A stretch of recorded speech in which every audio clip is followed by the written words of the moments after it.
உங்களுடைய பேர் என்னங்க? எங்கிருந்து வரீங்க? என்ன தரவரிசைன்னு என்ன துறை எடுத்திருக்கீங்க? என்னோட பேர் வந்து கௌதம். நான் சேலத்துலேருந்து வரேன். என்னோட ஓவரால் ரேங்க் வந்து 359. டெக்னிக்கல் அசிஸ்டன்ட் டிஎன்பிடிசிஎல் எடுத்திருக்கேன். ஓகேங்க. அன்புறவுகளுக்கு வணக்கம். எங்களுடைய சாரல் டாக்ஸ் யூடியூப் சேனலுக்கு இவ்வளவு நாட்கள் நீங்கள் கொடுத்த ஆதரவுக்கு மிக்க நன்றி. எங்களுடைய அடுத்த கட்ட பயணத்திற்கும் அடுத்த கட்ட வளர்ச்சிக்கும் உங்களால் முடிந்த ஆதரவை அளியுங்கள். பவர் டிஸ்ட்ரிபியூஷன் கார்பரேஷன் லிமிடெட்ல எக்ஸாமுக்குன்னு பார்த்தீங்கன்னா இதில் 2 செக்ஷனாக இருக்கும். ஒன்று ஜென்ரல் ஸ்டடீஸ் இருக்கும், ஒன்று டெக்னிக்கல் இருக்கும். டெக்னிக்கலை பொறுத்தவரையும் பார்த்தீங்கன்னா உங்களுக்கு 10 சப்ஜெக்டாக பிரிச்சிருப்பாங்க. மேக்ஸிமம் நீங்கள் வந்து அதில் ஒரு 6லேருந்து 7 சப்ஜெக்ட் நல்லா ஸ்ட்ராங்காக இருந்தீங்கன்னா போதும். அது மோதன். ஜென்ரல் ஸ்டடீஸை பார்த்தீங்கன்னா நீங்கள் எல்லாத்துலேயும் கொஞ்சம் கொஞ்சம் டச் பண்ணியிருக்கணும். மெயினாக பாலிட்டி, ஐஎன்எம், ஹிஸ்ட்ரி, ஆப்ஸில் ரொம்ப ஸ்ட்ராங்காக இருக்கணும். ஆப்ஸ் வந்து 25 மார்க்ஸ் இருக்கும். அந்த 25 மார்க்ஸ் நீங்கள் நல்லா ஸ்ட்ராங்காக இருந்தீங்கன்னா ஜென்ரல் ஸ்டடீஸை பற்றி நீங்கள் பயப்பட தேவையில்லை. டெக்னிக்கலில் நீங்கள் 6 to 7 சப்ஜெக்ட்ஸ் நல்லா ரிப்பீட்டடாக ரிவிஷன் பண்ணிகிட்டே இருக்கணும். நீங்கள் அந்த 6 to 7 சப்ஜெக்டில் ஒரு சப்ஜெக்டில் 20 கொஸ்டின் கேட்குறாங்க அப்படின்னா 16லேருந்து 17 கொஸ்டின் க்ராக் பண்ணுற மாதிரி இருக்கணும். மற்றபடி நீங்கள் ரொம்ப கஷ்டப்பட்டு 16 மணி நேரம் 17 மணி நேரம்லாம் படிக்க தேவையில்லை. ஒரு நாளைக்கு ஒரு 6 to 7 hours ப்ராப்பராக கன்சிஸ்டன்சியாக படிச்சுட்டே வந்தீங்கன்னா உங்களுக்கு ஈஸியாக எக்ஸாம் கிராக் பண்ணிடலாம். ஓகே. உங்களுடைய ரேங்க் என்ன சார்? எத்தனை கொஸ்டின்ஸ் போட்டீங்க நீங்கள்? சரியா? நான் வந்து டெக்னிக்கலில் வந்து 130 போட்டேன். ஓகே. ஜிஎஸ்ல வந்து பார்த்தீங்கன்னா 57 போட்டேன். 57 போட்டேன். டெக்னிக்கலுக்கு இப்போ ஒரு 10 யூனிட் இருக்கும். 7 யூனிட்டாவது கம்பல்சரியாக படிக்கணும் அப்படின்னு சொன்னீங்க. என்னென்ன யூனிட்ஸ் படிக்கலாம், என்ன சோர்ஸில் படிக்கலாம், அதை பற்றி சொல்லுங்க. யூனிட்ஸ் பார்த்தீங்கன்னா உங்களுக்கு power system, machines, power electronics, circuit theory, அப்புறம் பார்த்தீங்கன்னா இதெல்லாம் வந்து மேஜரான யூனிட்ஸ். இதில் நீங்கள் வந்து ஸ்கிப் பண்ணவே கூடாது. இதில் நீங்கள் எல்லாமே டாப் டு பாட்டம் ஃபுல்லாகவே தெரிஞ்சு வச்சிருக்கணும். மற்றபடி ஜிஎஸ்ல பார்த்தீங்கன்னா நான் சொன்ன மாதிரி ஐஎன்எம் இதெல்லாம் படிச்சிங்கனாவே போதும். இப்போ நீங்கள் எப்போ கல்லூரி முடிச்சிங்க? இது எப்போ படிக்க ஆரம்பிச்சு? நான் முடிச்சது வந்து பார்த்தீங்கன்னா நான் பாஸ் அவுட் வந்து 2019. நான் இப்போ இது வாங்கவே எனக்கு கிட்டத்தட்ட 6 to 7 years ஆயிடுச்சு. ஓகே. நடுவில் நான் கொஞ்சம் வெளியே வேலைக்கு போனேன். அப்புறம் மேரேஜ் அந்த மாதிரிலாம் இருந்ததுனால என்னால். நீங்கள் மேரிடா? ஆமாம், மேரிட். ஓகே. அதனால என்னால் சரியா கண்டினியூ பண்ண முடியல. ஓகே. ஆனால் நீங்கள் தொடர்ச்சியான முயற்சி போட்டீங்க அப்படின்னா 1 yearன்றதே மோர் தென் எனஃப். ஓகே. 1 year மோர் தென் எனஃப். ஃபுல்லாக நீங்கள் டெக்னிக்கல்லாம் படித்து ஸ்டார்ட் அவுட் பண்ணுங்க. ஓகே. நீங்கள் என்ன படிக்கிறீங்க சார்? நான் வந்து இப்போ ஆப்ஸ் டியூட்டராக இருக்கேன். ஓகே. ஏஐலாம் ட்ரை பண்ணிட்டு இருந்தீங்க? ஏஐக்கு ட்ரை பண்ணிட்டு தான் இருக்கேன். ஓகே. ஜிஎஸ் பேப்பர் பொறுத்த வரைக்கும் அது வந்து ஒரு கடல் மாதிரி நிறைய படிக்க வேண்டியது. அது எந்த மாதிரி படிச்சீங்க? இப்போ ஜிஎஸ் வந்து 100 கொஸ்டின்ஸ் இருக்கா உங்களுக்கு? அதில் 25 கொஸ்டின்ஸ் வந்து ஆப்டிடியூட் வந்துடும். அந்த 25 கொஸ்டின்ல நீங்க வந்து அட்லீஸ்ட் 22 to 23 போடணும். ஒரு 2 கொஸ்டின் நம்ம விட்டா கூட ஒரு 22 to 23 போட்டீங்கன்னா மீதி உள்ள அந்த 75 மார்க்ஸுக்கு வந்து ஐஎன்எம், பாலிட்டி, ஹிஸ்ட்ரி, ஜாகிரபி இந்த மாதிரி இந்த 4 மேஜரா இருக்கும் பாத்தீங்களா? இதை தெளிவா படிச்சீங்கன்னாவே கிட்டத்தட்ட உங்களால அந்த 75ல ஒரு 35 to 40 மார்க்ஸ் எடுத்துடலாம்.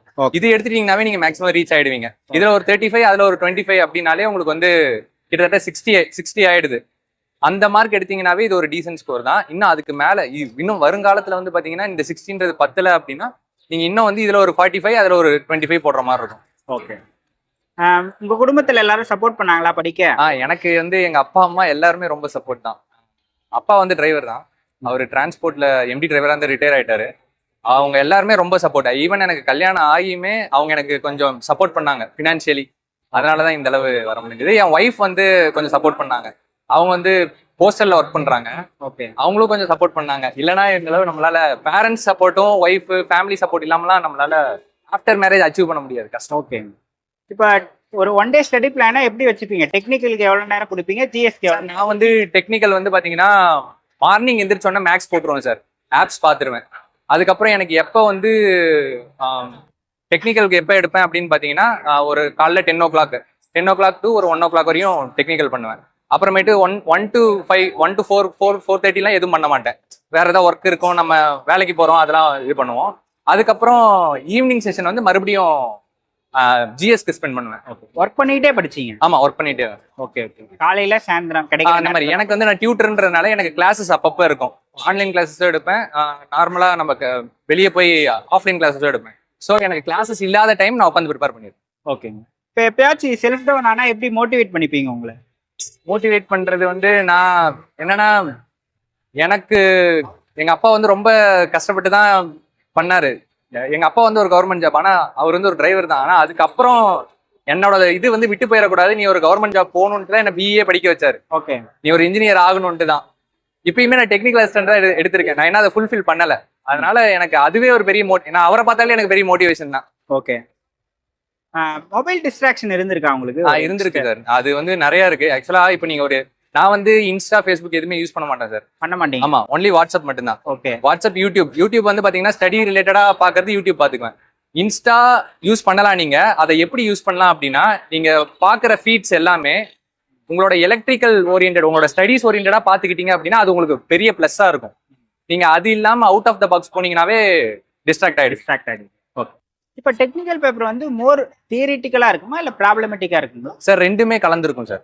அதாவது தியரிட்டிக்கலும் இருக்கும், ப்ராப்ளமும் இருக்கும் சார். 50-50 தான். உங்களுக்கு வந்து தியரிட்டிக்கலுக்கு அதிக வெயிட்டேஜ், ப்ராப்ளம் அதிக வெயிட்டேஜ்னு கிடையாது. தியரிட்டிக்கலும் இருக்கும், ப்ராப்ளம்ஸும் இருக்கும். ஓகே.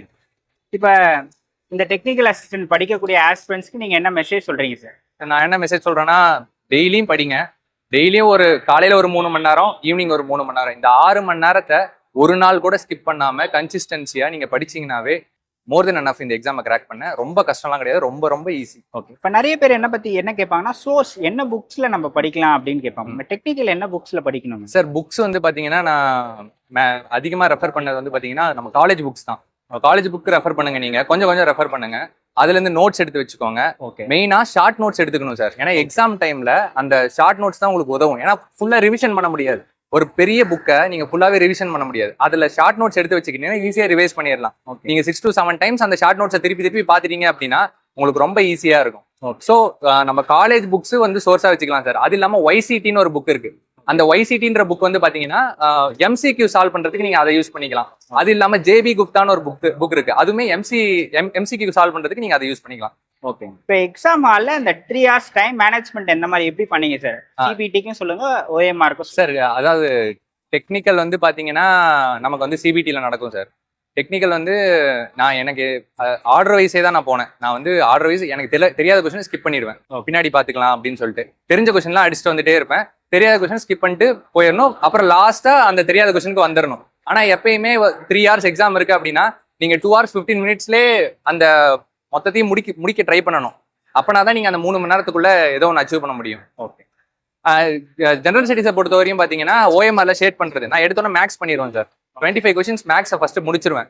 ஏன்னா அது முடிச்சுட்டா நமக்கு ஒரு பெரிய ப்ரெஷர்ல இருந்து வெளியே வந்த மாதிரி. அதுக்கப்புறம் பாத்தீங்கன்னா நீங்க GSன்றது வாட் இஸ் வாட் மாதிரி தான் இருக்கும். டக்கு நீங்க ஆன்சர் பண்ணிடலாம். ஆனா மேக்ஸ்ன்றது நம்ம வந்து கால்குலேட் பண்ணி போடுற மாதிரி இருக்கும். ஸோ ஃபர்ஸ்ட் நான் மேக்ஸ் முடிச்சிருவேன். அதுக்கப்புறம் மீதி இருக்க டைம்ல GS பண்ணிடுவேன். இல்ல தமிழ் இருக்குல்ல, தமிழ் குவாலிஃபையிங் பேப்பர். தமிழ் வந்து குவாலிஃபையிங் பேப்பர். அது ஒன்றும் அவ்வளோ உங்களுக்கு தேவைப்படாது சார். தமிழ் நீங்க 6th to 10th வந்து நல்லா படிச்சிருக்கீங்க, தமிழ்லாம் நான் நார்மலா படிச்சிருக்கேன் அப்படின்னாலே போதுமானது. நீங்க அடிஷ்னலா எக்ஸாமுக்கு போறப்ப கொஞ்சம் ஒரு 1 month வந்து ரெஃப்ரெஷ் பண்ணிட்டு போனீங்கன்னா அந்த தமிழ் போதுமானது, ஈஸியா கரெக்ட் பண்ணிடலாம். ஓகே. இந்த மூமெண்ட் எப்படி இருக்கு? இப்போ ஆர்டர் வாங்கிட்டு வந்து போட்டோ ரொம்ப சந்தோஷமா இருக்கு. ஓகே. எனக்கு வந்து எங்க அப்பா அம்மா, என் ஒய்ஃப் எல்லாமே அவங்கள கூட்டிட்டு வந்து ஈவன் இது டெக்னிக்கல் அசிஸ்டன்ட்ன்றது ஒரு நிறைய பேர் நினைப்பாங்க சின்ன போஸ்டிங் அப்படின்னு சொல்லிட்டு. ஆனா என்ன பொறுத்தவரை இது ரொம்ப பெரிய போஸ்டிங். ஓகே. ஏன்னா எங்க அப்பாவுக்கு அப்புறம் நான் வந்து ஒரு கவர்மெண்ட் ஜாபுக்கு போறேன் அப்படின்றது ஒரு பெரிய விஷயம் என்ன பொறுத்த வரையும். ஓகே. அதனால ரொம்ப நான் பெருமையா நினைக்கிறேன். ஓகே. உங்களுடைய அடுத்த முயற்சியில நீங்க ஏஐ ஆக என்னுடைய அன்பும் வாழ்த்தும் சார். இதுல யாருக்குன்னா நன்றி சொல்லணும்னு நினைச்சீங்கன்னா நீங்க சொல்லலாம். நன்றி சொல்லணும்னா நான் கிளாஸ் படித்தேன் சார்.